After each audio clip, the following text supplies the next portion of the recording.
Guru Sri Juta Padakamalang. Hare Krishna, welcome to our channel Bhagavad-gita. Here it is, because we have Bhagavad-gita as it is, translation and commentary by His Divine Grace A.C. Bhaktivedanta Swami Prabhupada. My name is Lavanga Latika. We have reached the 7th chapter, and if you are recently found us, in the information box below I have made playlists for the previous chapters, so if you're interested, it's not very complicated to find them. But today we are reading text 19 of the 7th chapter, which is known as Knowledge of the Absolute, which is quite an amazing thing to be able to have access to. I will read the Sanskrit. Bahunang janmanam ante gyanavan mang prapadyate vasudeva sarvam miti samahatma sudurlabha. And this is also one of those verses, if you study Bhagavad-gita so that you learn some of the core verses by heart, this is one of those. Translation. After many births and deaths, he who is actually in knowledge surrenders unto me, knowing me to be the cause of all causes and all that is. Such a great soul is very rare. So that's the epitome of knowledge. When you reach the complete knowledge, when you see everything as it is, then you also see Krishna as that which lies behind everything, that which we are all parts of. If we're all parts of his, everything is part of his energy, and that he's also ultimately a person that we can develop a loving relationship with. And that starts kind of at that point of surrender. Purport. The living entity, while executing devotional service or transcendental rituals, after many births, may actually become situated in transcendental pure knowledge that the Supreme Personality of God is the ultimate goal of spiritual realization. In the beginning of spiritual realization, while one is trying to give up one's attachment to materialism, there is some leaning towards impersonalism. But when one is further advanced, he can understand that there are activities in the spiritual life, and that these activities constitute devotional service. Realizing this, he becomes attached to the Supreme Personality of Godhead and surrenders unto him. Yes, so spiritual life begins earlier than the completion. We may aim to perfect, well, any discipline really in life. We cannot expect or demand to start at that point, because then we would already be there. So in this world there are so many forms of yoga and forms of religion, and they are all meaningful as points where we become serious about our spiritual life. But there's a difference, of course, between knowing Krishna personally and the steps that come before that.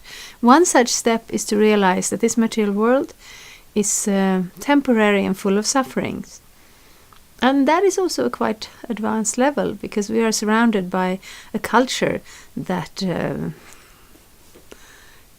cheers us on. Yes, go forth and enjoy. You're worth it. It's all there for you. What is it? Grab the day and enjoy it. And that's actually kind of an illusion, because by nature we are spiritual, and as long as we are trying to get some enjoyment out of these different manifestations in this world, it means that we haven't realized our eternal spiritual nature. And then one step on the way of that realization is to see this world for what it is, see matter for what it is, and see the lack of spiritual realization for that type of illusion that it actually is. And then the tendency is to become an impersonalist, a monist, to just aim for the spiritual level for Brahman, and dismissing the rest in this world. And then the risk is that you also dismiss the actual spiritual realization of ourselves as persons and Krishna as a person. So there is a risk, but of course there's a bigger risk not to even try. So we all try to come to that point of realization. And a person who actually has come to that point is a great soul, Mahatma. Prabhupada sometimes thought that the use of the word Mahatma for this very famous Indian politician was a bit of a misnomer, because he did many impressive and great things, but the level wasn't completely spiritual. And this world is actually meant for that person who aims for the completely spiritual level. At such a time, yes, he becomes attached to the Supreme Personality of Godhead and surrenders to him. At such a time, one can understand that Lord Sri Krishna's mercy is everything, that he is the cause of all causes, and that this material manifestation is not independent from him. He realizes the material world to be a perverted reflection of spiritual variegatedness, and realizes that in everything there is a relationship with the Supreme Lord Krishna. Thus he thinks of everything in relation to Vasudeva or Sri Krishna. Such a universal vision of Vasudeva precipitates one's full surrender to the Supreme Lord Sri Krishna as the highest goal. Such surrendered great souls are very rare. So therefore we hear it all over and over in Bhagavad-gita and in itself, and also in Prabhupada's comments, that we want to aim for that perfection. We don't want to accept anything lesser. Even if we cannot reach the perfection immediately, we want to understand that since everything is connected to Krishna, anything less than Krishna is not complete. But it's rare to find someone who's perfect in it, but at the same time it's quite easy to begin this path. And when we see this world, we don't reject it, we don't see it that it's non-existent and that it's all an illusion, and it is a reflection of the spiritual world, but it's a distorted reflection. So you go to these mirror houses in the amusement parks, and the mirrors are very weird. You can become very tall and thin, or very wide, or sometimes it looks like you have, double of some parts of the body, and then some of them are missing. But the conclusion is not to think, oh, this mirror image, it's so distorted, it's just an illusion. Therefore, my conclusion is that I don't exist at all, I have no form at all. No, the conclusion is I have a form, I am a person, but this particular reflection of my personality is not complete. So we don't want to give up, because we have this natural tendency. We want to be happy, we want to have relationships, we don't want to suffer, and we don't want to die. And if everything was nothing and everything was an illusion, what would hold us back? But actually our real actual personality is to exist as a person. But when we can find that level of personal connection to Krishna, the Supreme Personality of Godhead, then that lifts us above this level of illusion. This verse is very nicely explained in the 3rd chapter, verses 14 and 15 of the Shvetashvatara Upanishad. Sahasra Shirsha Purusha Sahasraksha Sahasrapat Sabhuming Vishvato Vritva Tyatishtad Dashangulam Purusha Evedang Sarvang Yadbhutang Yachchabhavyam Uttang Rittatvasheshano Yat Anena Tirohati. Lord Vishnu has thousands of heads, thousands of eyes, and thousands of feet, entirely encompassing the whole universe. He still extends beyond it by 10 fingers' breadth. He is in fact this entire universe. He is all that was and all that will be.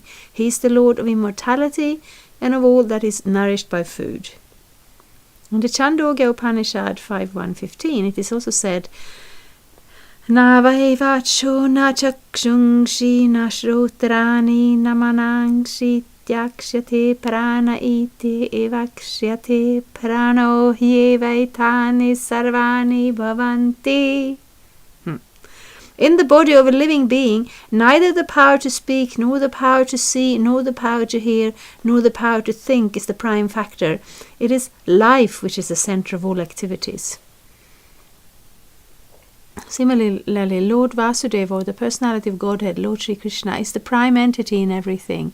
In this body there are powers of speaking, of seeing, of hearing, of mental activities, etc. But these are not important if not related to the Supreme Lord.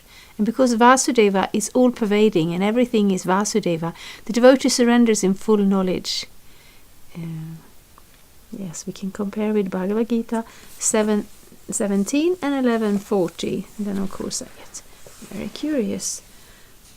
7:17, that was just recent. Of these, the one who is in full knowledge and who is always engaged in pure devotional service is the best, for I am very dear to him and he is dear to me. That means of the different categories of those who actually turn to the Supreme and in some form of surrender, some form of beginning. And 11:40, what will we find?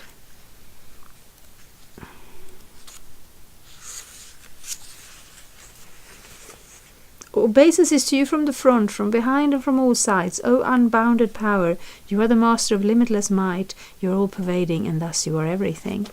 Yes. So it actually doesn't matter where we're coming from, because whatever we're looking for in this world, it is a fraction of Krishna's energies. So the second verse I was reading here from the 11th chapter, it's from the chapter where Krishna shows his universal form to Arjuna, which is a form that is comprised of this world that shows Krishna's power. Because when Krishna comes in his two-handed form, he's very beautiful. He plays a flute, he wears a yellow silken dhoti, and the most charming smile anyone could ever imagine.